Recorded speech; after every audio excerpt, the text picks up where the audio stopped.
amazing to kind of have you here. The topic of this webinar is inclusive recruitment and retaining a culture during growth.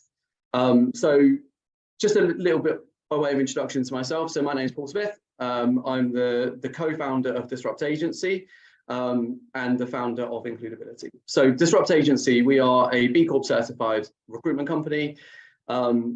We like to think that we do things kind of slightly differently. It's not all about just getting a candidate, just placing a job. It's so much more than that. So it's about how we conduct ourselves. How do we conduct a recruitment process? How do we make sure that we have that value add to an organization beyond just the recruitment? So some of you might have known before that Disrupt, up until a little while ago, was called Ellis Knight. And Disrupt really came about because we built Includability, and that is a community-led standard for organizations that want to be mentally healthy and inclusive, and it incorporates diversity and inclusion, mental health, well-being, sustainability, talent management, and leadership and governance, all of the incredible things that we need to focus on as a business to be the best that we can. So we took some of those good parts, and with Disrupt RPO, with Disrupt On Demand, we've incorporated and kind of put in a package, I guess, where we support organizations on D&I strategy, on well-being strategy. We put every candidate that we place through mental health first aid training.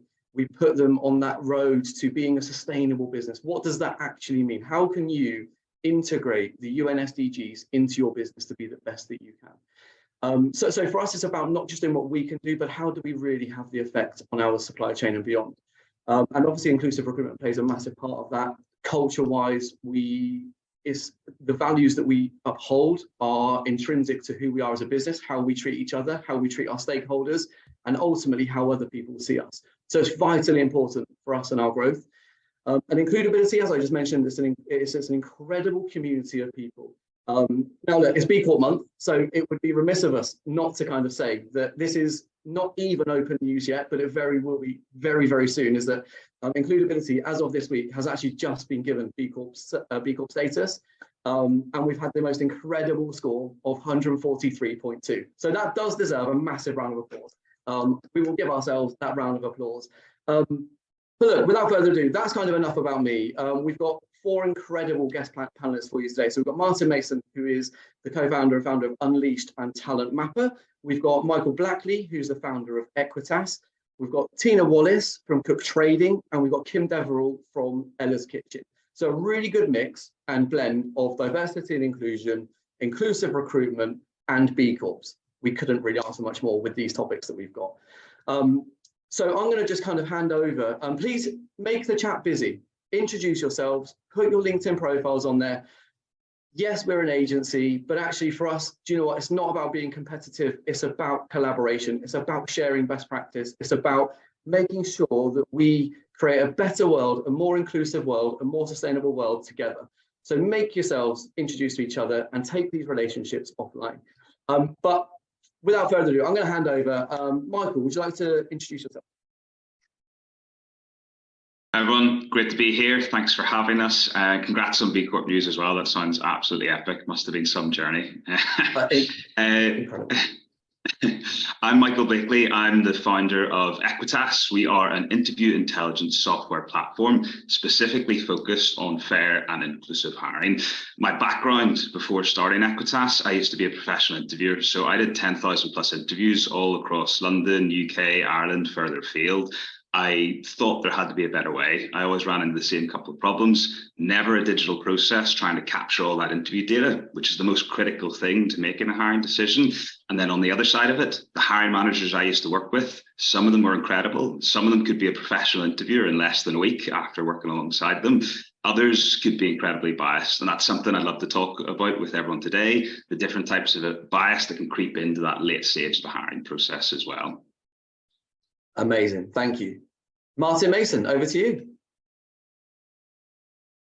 Hi, folks. Lovely to meet you all. My name is Martin Mason, pronouns he, him, and I am the founder and director of Unleashed International, an organisation that helps people navigate inclusive talent management to remove some of the systemic barriers that exist around this. and unlock people's potential. And also the co-founder of a technology business called Talent Mapper, which is about helping people to, again, remove some of those systemic barriers around talent management and help navigate career more accessibly, and to develop people up and remove barriers around social mobility. So lovely to be here with all of you today. Thanks for being here, Martin. Tina, over to yourself. Well, hello, and firstly, congratulations on your B Corp status, and that, what a score. Absolutely incredible, you smashed it. So I'm Tina Wallace. I'm head of recruitment and office people at Cook. Cook make posh frozen ready meals. I joined Cook about 5 years ago and absolutely love the business, but one of the things that we did really badly was recruitment. I mean, shockingly badly. So I kept moaning about it, and I went from a nice part-time job to head of recruitment full-time. So, I'm really passionate about recruitment. I'm really excited to see that people are starting to take it very seriously. So thank you for inviting me on today. Thanks, Tina. And Kim, last but not least. Hello, I'm joining you from sunny Tenerife. This isn't my normal background, just in case you were wondering. So my name's Kim. My job title at Ella's is Make People Happy. So we've got very fun job titles, Ella's, but grown-up job title is HR Manager. So I've been with the business for almost 5 years. Ella's, if you don't know already, we are the #1 baby food company in the UK. My role kind of consists of lots of different things, and one being is recruitment. So fully own the full recruitment process from start to end, making sure our candidates have had a really amazing experience, those that were successful and not successful as well. I head up our diversity inclusion allies, and a massive part of my role is making sure that we've got a happy, healthy team at Ella's. So supporting our employees' wellbeing and also mental health as well. But great to meet you. Amazing, thank you. And look, as it is B Corp month, and we do have a few B Corp representatives on here today, it really is about celebrating everything that is incredible about being a B Corp. And so many of us work with incredible people. I think this is probably the right platform to kind of share some of them. So we would love you to put into the chat feed, who have you worked with that's really made you a better business? Make other people aware of them so they can make other people a better business. Don't keep all of this good stuff to yourselves. So please do kind of share the amazing, incredible people that you have really helped you be a better person, be a better colleague, be a better manager, and ultimately a better business. But again, as it is B Corp month, I think we'll go back to Kim and also Tina, but Kim first. So what is it kind of about B Corp, and what does B Corp mean to you as a business? Well, I have to hold my hands up. Before I joined Ella's 5 years ago, I didn't know that much about B Corp. And that journey has really changed because I don't think I'd ever work for a company that isn't a B Corp now. I think for me, it's about working for a company with a strong purpose. So Ella's is helping little ones grow up happy, healthy, and never hungry. Like, that's an amazing purpose. Why wouldn't you want to work for a company that's their purpose? So I think for me, it's about really identifying what the company is that you're working for, and having that strong purpose. That for me is super, super important. I think that's a massive part of being a B Corp. Amazing. Tina, tell us what B Corp means to you and Cook specifically. It's incredibly important. As Kim says, it talks about our purpose, but for me, it's more than that. It's really intentional. So it gives us a framework for business to be better. And we need business to be better because our politicians are frankly crap. So we need business to step up and start making things better for everybody. So B Corps is incredibly important. Cook were one of the first certified B Corps in the UK. Our board are incredibly active in B Corp communities, and it's just an incredible opportunity for us to really make a change in the world for everybody. So it really is the backbone of what we do. It's very important.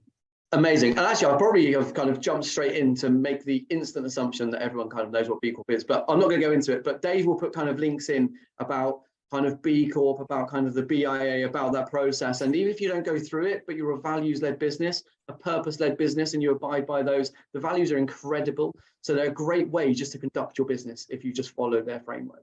So Dave will put all of those links in anyway. But I guess let's kind of get on with kind of some questions. and this is open to everyone, but I'm going to start it kind of at Martin first. So what common obstacles and barriers have you seen kind of within the talent and recruitment processes, Martin? That's quite a broad question, I get that, but I know you can answer it. That's all good. I've literally just been having this very same conversation with a group of clients a minute ago, so it feels very, very top of mind.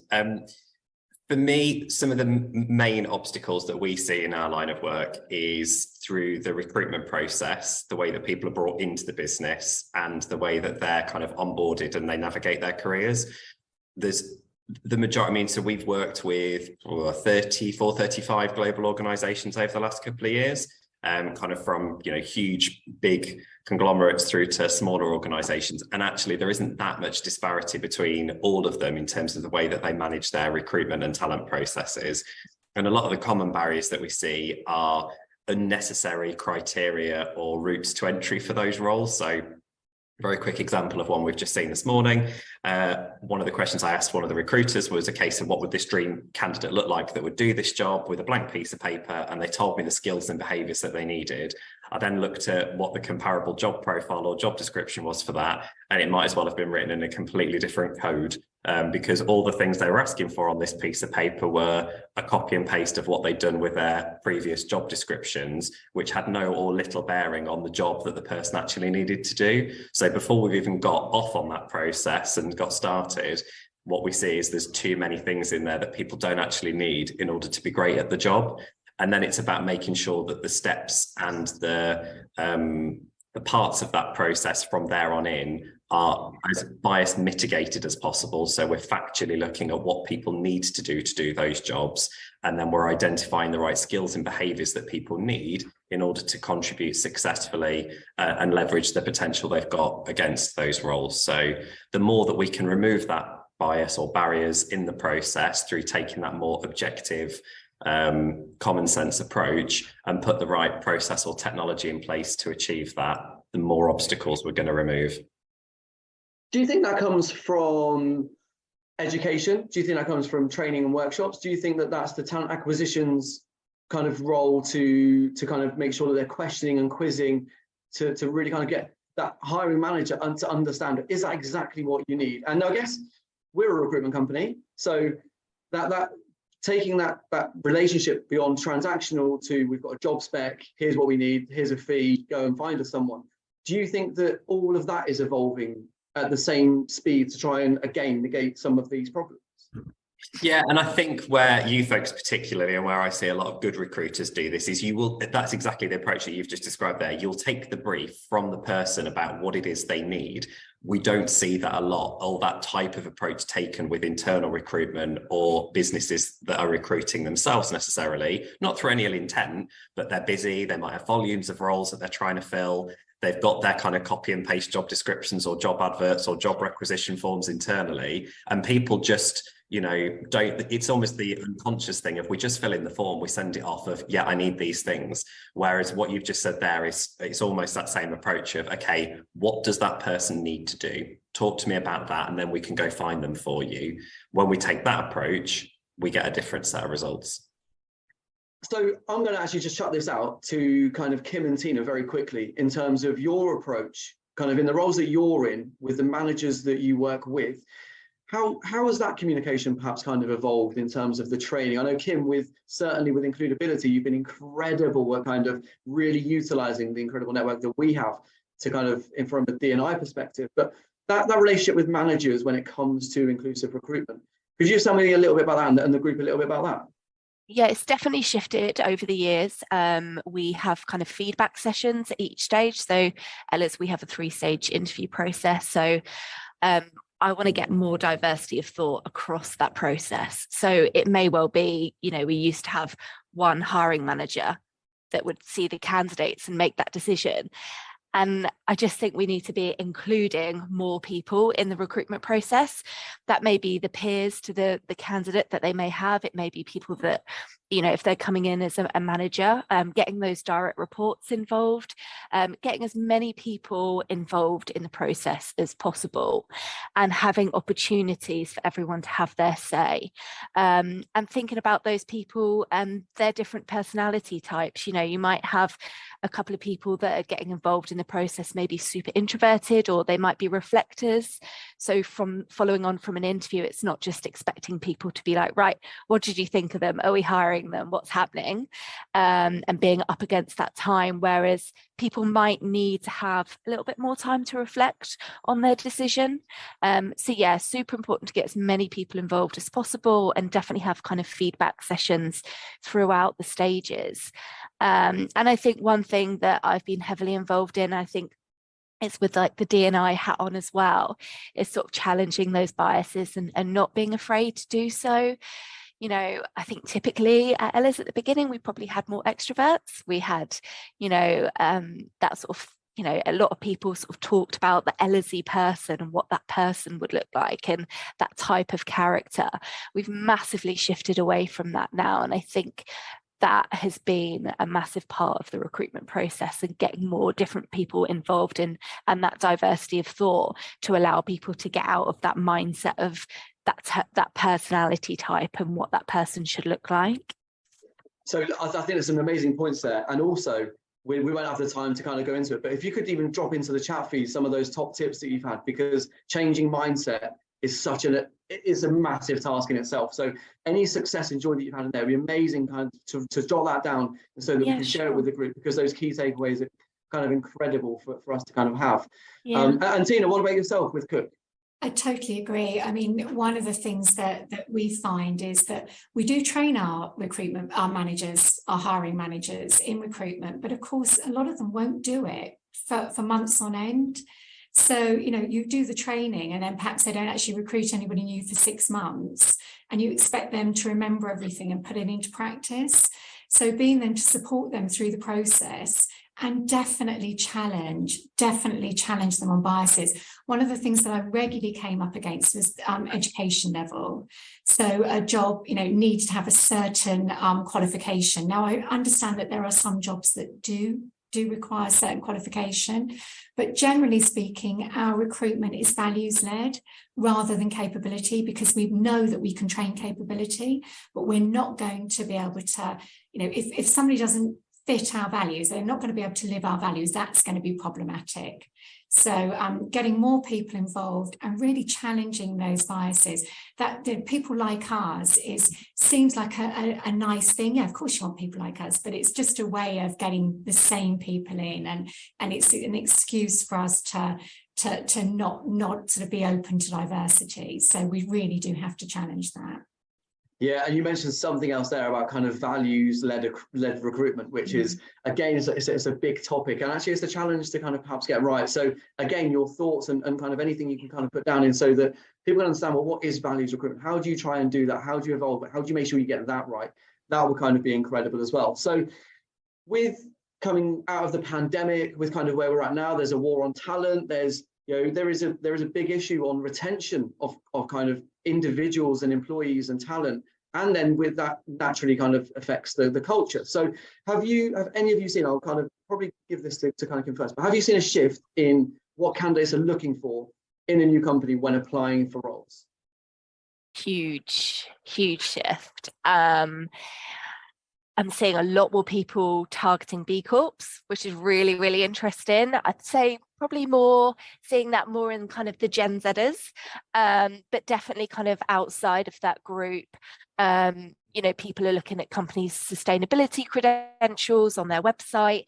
They're looking at what the purpose or the mission is of the company, and the values as well. So I'm seeing a massive shift in people wanting to work for companies that, you know, they resonate with the values, or they can see that they're actually genuine. They're not just words on a toilet board, you know, like they're actually able to see it. So I'm definitely seeing a huge shift in that. Flexible working. That's one of the first things that candidates ask. We work in a hybrid way. I'm kind of demonstrating it today in the most extreme way. But yeah, I mean, flexibility is huge. Before the pandemic, we were always in the office. We were in the office Monday to Friday. You know, if people wanted to go and let the plumber in, fair enough. But generally speaking, we were always in the office. So massive change for us and our culture. And we've really embraced it, because we can see that flexibility, that work-life balance is massively important. seeing a lot more candidates ask more questions at interview stage as well. So they're really, I always start an interview by saying this is as much for us as it is for you. So I always encourage candidates to ask those questions and think about that, because they should be interviewing us as well. And I'm really seeing that. I'm really seeing candidates really grill us on, what kind of work-life balance they're going to get, what training, what's in it for them. Really seeing that a lot more. So I definitely feel like we're being interviewed as much as we're interviewing candidates. So they're definitely taking the reins. I think this is a kind of a top tip for anyone that's kind of interviewing managers. And if you are recruiting, exactly as Kim alluded to there, the candidates want to know more, and rightly so. But if you don't communicate it, if your managers don't know, what is your D&I strategy? Why is that your strategy? What are your core values? How do they really impact and create that culture and drive it? If the people interviewing the candidates don't know, you will lose them to your competitors. So it's really, really important that what you do, how your website looks reflects what you are as a business. It's no point saying we do this and we are that, if actually when candidates come in there, it's not that at all. So kind of, Michael, we haven't kind of spoken to you yet, but coming on to kind of inclusive interviewing, inclusive hiring, like what, in your opinion, is the fairest and most inclusive way to interview? I'd love to tie up some of the points that Kim, Tina and Martin were talking about as well, because it all comes back to like what Kim was chatting about there.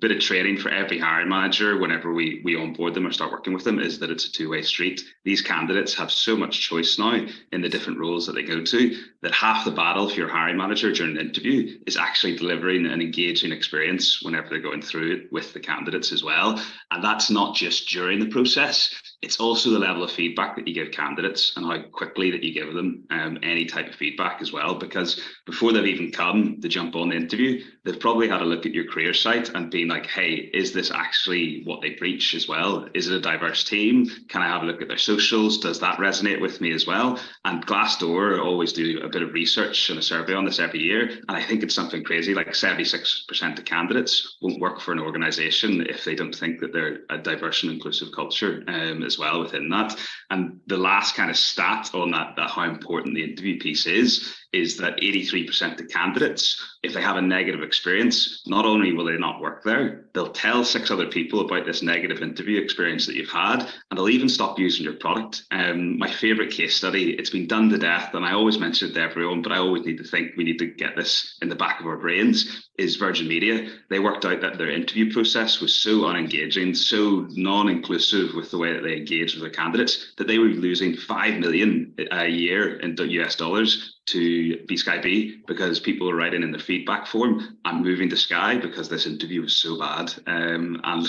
they did the numbers, they crunched them, and they actually worked out as maybe a little bit more than that. So that's what's so important. And Martin, you're going to love this. Whenever we did our DI and NI report recently, 35 years was the longest I'd heard someone been using the same job description for as well. So talk about not updating something. That's the most frightening one I've heard, but they only did hire for it 1 or 2 times. So that made me feel a little bit better about the whole process. It probably was like 20 years that someone's been in such a role. So what you need to do as employers, refresh it every time and involve the hiring managers, because them giving some sort of thoughts every 6 months, 12 months on what we're actually looking for within that role, it's incredible. And the amount of times I see like stuff that's just utter crap, like I need 5 years ChatGPT-4 experience, and you're just like, that's existed for less than 6 months. What the hell are you talking about? Like, don't put that on there. Keep it streamlined, keep it nice and short. The less points that are on there, the more people are going to apply, the more that you can open it up as well. And the last thing, whenever it comes to these interviews, especially in the sector that me and Martin work in, which is tech, there's this absolute poisonous attitude that people are saying we only hire A players. That is so negative on your own ability to train people up within an organization as well. So